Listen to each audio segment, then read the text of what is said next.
take up too much of your talk time, QSL. Oh, no, it's good. It's good. I prefer to see, man. You know what, I'll keep calling until somebody I know comes back, and then I'll talk. That's all I do. Now I'm done talking, I go home, man. And usually it's somebody I know. I was on 50. You know what I've been doing? I'll be all the way honest with you. I've been coming out here and using this IMAX 2000 on 15 meters a lot. And it's been working really good at night, man. Over the pole, I've been getting like pile-ups coming from Russian guys all in Siberia and all kind of stuff. It's amazing, the salt water, man. I tell you, when I put the beam up at home, it still ain't gonna do as good as the salt water does. I know it. Oh yeah. No, it does. That conductivity in the salt does help. It does help, and it's like over here around the Bay Area, to the north side of the bay where I'm at. Although I'm up on a hill and stuff, so I'm not really real close to the water. But this side of the bay, though, anyways, the Sacramento River, actually all the rivers from California all flow out this way. So the north side of the bay has a lot of fresh water. And which is, it works pretty good if you want to go into Mobile and do some talking and stuff. But it's noticeably different in the South Bay. In the South Bay, there's really no water flow. It's just a little finger that comes off of the bay. So the salt content is a lot higher in the South Bay, and it's noticeably different in what it'll do to the RF and stuff. But yeah, it does get it done. But that'll be good if you get a chance to put a tower up and put a beam back up and stuff. That'll work. But how does the Antron tune up? You running that through a tuner, or is it a tune okay or what? No, I use an IMAX, but now it's resonant on 15 meters. It's real close, like a half-wave antenna, believe it or not. You don't even need an antenna tuner down there, man. And a lot of times I use a Texas Star, believe it or not. I do have to use the antenna tuner on the radio because the input on the Texas Star is a high SWR down there, but the output on it is just fine, man. I talk all over the world on 15 meters with the Texas Star. They never know. Oh, that's cool. That's like this one right here, this 8-element quad right here. It tunes up, absolutely perfect on 20 meter with no tuner, no nothing. It actually tunes better on 20 than it does here. It's dead on the money. Absolutely perfect. But the thing is, it talks broadside to the beam, more like it acts more like a loaded dipole, sort of. So if I pointed, boom, like I'm pointed at you right now, the boom is running east and west. But if I was talking to you, say, on 20 meter, I'd have to run the boom north and south so I can get the lobe going east and west, But yeah, they do that sometimes, man. It's funny where antennas will resonate at. But yeah, I didn't know that the IMAX would resonate down. I never tried it. Actually, I never really had an IMAX myself, so I didn't know. But like I said, this one here, it's absolutely perfect on 20, no tuner or nothing. QSI. Oh yeah, that's pretty cool, man. That's pretty strange, to be honest. That's really neat, though. A Mako ground plane, the little matching section, the little circular part that actually feeds the element, that sucker resonates on 2 meters, believe it or not. And some other antenna I had one time was flat on 6 meters. That don't mean they're a great antenna just because it's got a good SWR. Could be because it's real lossy, but it works, and it gives a radio good match. You can make some contacts with it, But this antenna actually, believe it or not, is a good 15-meter antenna. Anybody will be happy with it on their tower. But once you put them dang ground planes on it, I think it messes it up on 15. You got to run it without the radios. Oh yeah. Well, that makes sense because it will. That does affect it putting the counterpoles down there. But yeah, no, they're like I said, it's kind of funny to what those things will do. This one though, it works pretty good. Although I got a few different antennas up. I got this 8-element right here, and then I got a double bazooka cut for 75 up on this tower, and on a smaller one off on the side, I got another 8-element quad, but for 2 meter, and I got another 8-element quad for 440. But yeah, the Makos, I have seen those things tune up on too. But yeah, the thing is with the SWR, it doesn't really affect the gain. Like I said, it's just kind of keep you from hurting your equipment. Kind of lets everything run a little bit cooler. But I got a bunch of these antenna programs over here and stuff, and I've been messing around on there. Although lately I haven't, but running different setups on different antennas and all that stuff. But I kind of purposely went ran them out of band a little bit, so they're out of their bandwidth. So the matches actually goes pretty high on it. And believe it or not, it doesn't affect the gain on the antenna at all. The antenna has just as much gain with the 1.0 match as it does with the 3-to-1 match. It's kind of, you know, people don't really wouldn't believe that, but yeah, it doesn't. The SWR don't affect the gain one bit. So that's one. That's always something that's good. But anyways, I'm easy back.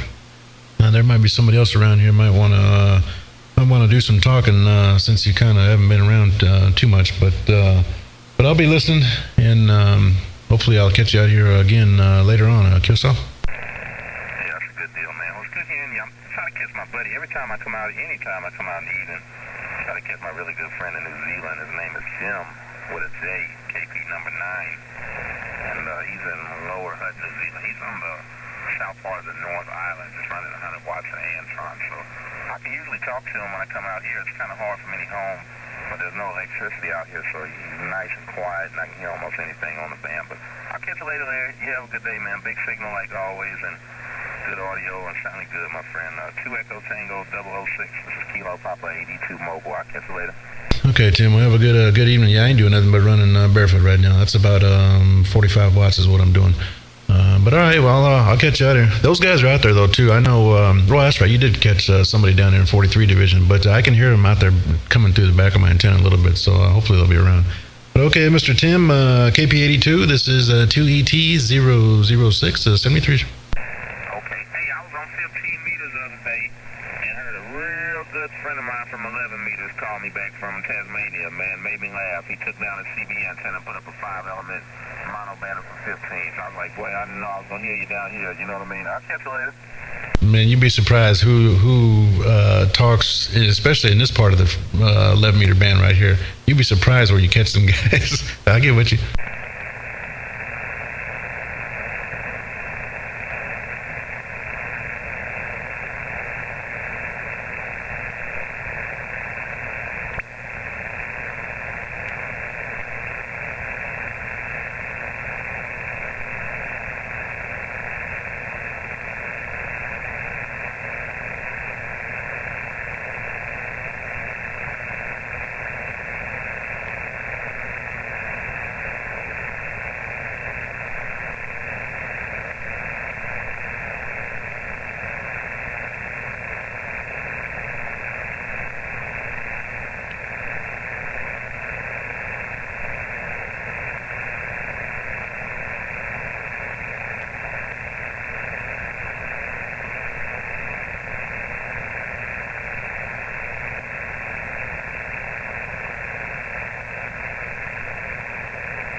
Tim, you still over here?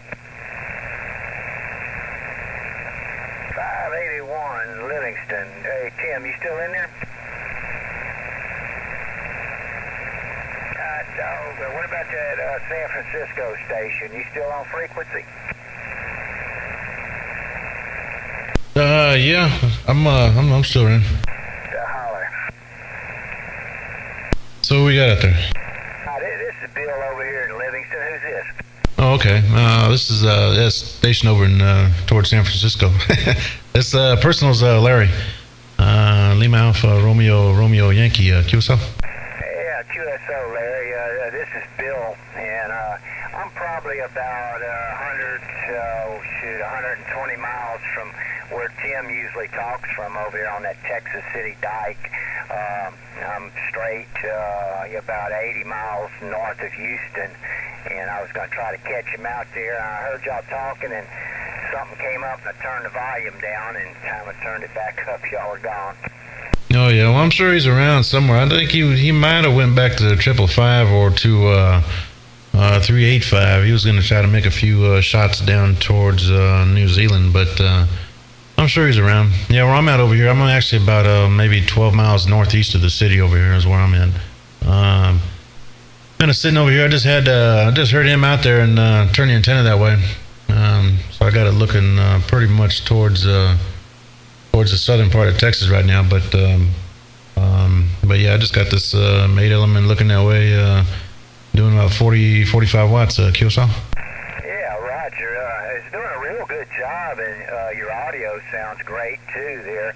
I'm just on a 2950. It's a brand new one. My ICOM went down on me, and so I picked up this new 2950 about 2 weeks ago, and I matched it with this little, let's see, RF Limited CR577 hand mic. I don't know if you're familiar with them, but it's a copy of the old static 575, the one with the volume control and bass and tone control on the back of it. And so far I got pretty good audio reports. It's just doing about 30 watts there. Oh yeah, well I heard that. Well, I got a good signal on you over here. I had you about maybe an S7, so and I do have one of those 575s around here somewhere. I don't know where, but and I got a friend of mine that's got a radio shop. He did tell me that somebody else was making the a copy of that thing. I haven't seen one yet myself, but I am pretty familiar with it. But yeah, a lot going on over here. Well, man, appreciate the compliments on the station, but I got a I just went to keyed up. I looked over and I forgot to stop a video I did with Tim out there, but I see I still got the video going, so I'll let it go a couple of minutes and make it a 15-minute one. And if you want to see what it looks like, if you go to my YouTube page, it's number 6 of the boys. So if you look that up, that's all one word, number 6 of the boys. But give me a day or two, and I'll put the video up, and you can check it out. QSL. Yeah, okay. That's is that spelled out NUMBER, number 6 of the boys? Yeah, NUMBER 6 OFTHEBOYS. So number 6 of the boys, just all one word. Either that, or I'm sure if you look up this little call I use here, this 2 Echo Tango 006. If you look that up somewhere, I'm sure that'll pop up too. 2 ET 006. But the name of the page is number 6 of the boys. So, and actually, I lied. It's not going to be 15 minutes because I already passed that mark. It's just probably about 20. I'll stop it. So I'll let it go over another couple minutes. But you'll be able to see. And the 2950's doing quite well on this side, nice and clean, which is the most important part, and good signal too. QSL. Roger. Yeah, I'd like to hear it, man. Yeah, my little ICOM went out. I had a little Howell ICM mic with it and a little amp, and man, my amp went down, my radio went down. I don't know what happened, but anyway, I got my eyes on not 857, but 897, something I can do a little 2-meter sideband with also there. But I'm trying to check around, ask around people that's been running those radios to, make sure they're reliable and everything. Oh yeah, I know a friend of mine who's got one. I know he uses the crap out of that thing. I mean, he runs that radio pretty hard. Lately, the last couple of months he hasn't, but before that, I mean, man, he was on that thing all the time and pushing a few different pieces with it too in line, and it holds up pretty good. It's got good ears and stuff, and talks good and all that. So I would be one I'd go for. It's a nice little small thing too, a little compact piece. I got a 706 over here, one of the little Mark II M2Gs. I have one of those. That's pretty good talking little radio too. I think that Yaesu will probably, I don't know, it'll probably out-talk it. It's got a little bit more bandwidth in the audio. It sounds a little bit better. The ICOM talks good, but the Yaesu is a little bit easier on the ears, you know. But and with that one too, I also have a little handy mic, a little HC, what's that thing called, HCH or something? Probably the same element, little condenser element, little hand howl mic for that ICOM. It works pretty good too. But this one, what I'm using right now on this radio right here is I'm using a Heil PR40, and the radio I'm using now is a Yaesu FT2000 QSL. Yeah, Roger. Yeah, it's got a real good sound to it. You know, you can tell it's got a little extra bandwidth there. You know, I don't know what filter you're running with it, but it sounds a little wide because the audio sounds good there. Yeah, that element you might have in that 706, it might be that same one I was using in my 703 Plus, that little QRP ICOM rig. It's the ICM, you know, the one that was made for, actually is made for older ICOMs that needed a little help driving them. But when you run it with the newer ones, boy, it drives the heck out of them. You got to turn it back a little bit. Yeah, it's probably the same one, same mic. But yeah, it works good. What I did do with that microphone, I did change one of the capacitors in there a little bit to try to get a little bit more bandwidth out of it. And I forgot what the factory one was that was in there. But I did swap it out, and I'm trying to remember what I put in that thing. What it was the little DC blocking cap in that mic, and I want to say I put a 0.1 at like 50 volts or something like that, a bipolar cap in there to feed it through, just to see if I can get a little more bandwidth out of it. But no, what I'm doing, this one right here though, it transmits about 5 kcs, 5.5 kcs, right around there. So it's a little bit wider. And I'm receiving right now as wide as I can go, which is only 4 kcs. But that thing, but you'll see how that video comes out. This thing records pretty good. I run the audio lead straight out of the radio into the computer that I use to record with, and then I record the picture off a camera. But the audio, how it comes out on the videos is exactly how I hear it over here. So there's no processing or nothing like that in there. So you get a real good idea what it sounds like, and I'm sure once you hear it, I know you'll be happy, QSL. Yeah. Okay. Yeah, I'd sure be interested in hearing it there, because everybody that I've talked to locally said they like this little mic. You know, on the RCIs, the stock mics used to sound real good with them, but here lately they changed them, and the buttons are on the side now, whereas they used to be on the top. And they must have changed the mic element too, because they don't sound near as good. Over. Yeah, I know they do change, man. It's probably just on what they get a good deal on. You know, I remember I had a few 2950s and 2970s and 2990, and I had a bunch of those things. But they even, I don't know if you ever tried it, but they did make Ranger made a condenser mic that had a little bitty condenser element in there, like sort of like what that ICOM mic has, something like that. But it had I'm trying to remember what that thing is. Oh, it had a echo control on it too. It had an echo board built in the mic, and that's why they went with such a small element, probably just for the room, you know, so you got room to put something else in there. But that one wasn't too bad. You know, if you had everything turned off and just used the element, it wasn't bad. The output on it was a little bit lower, but yeah, the old factory mics, they work pretty good, the non-amplified ones. But that one there works. What you're using right now is it works pretty good. I know you'll like it once you hear it.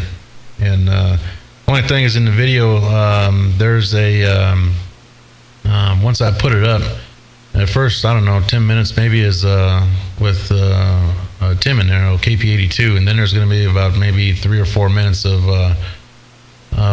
static in there. I'll see if maybe I can get that out, the dead space, and then splice it and put yours in there so you ain't got to wait so long. But just towards the end of the video is where you'll be. So, but it'll work. But anyways, I'm gonna back it down. I think I got about 20 minutes here, so I'll stop this thing, and I'll try to edit out that dead time in the center where I forgot to stop the recorder. But anyways, hope you have a good evening, and maybe I'll catch you out of here later on sometime. This is 2 Echo Tango 006, and I'm back. I think I'm gonna go QRT and go find me something to eat. But anyways, I'll look for the video in a day or two, and you'll see it. Yeah, okay. All right. I tell you, if that thing's still going, I turn the mic gain up on the back of the microphone up to 10 there, and I was just going to compare it to where I had it about 6 there.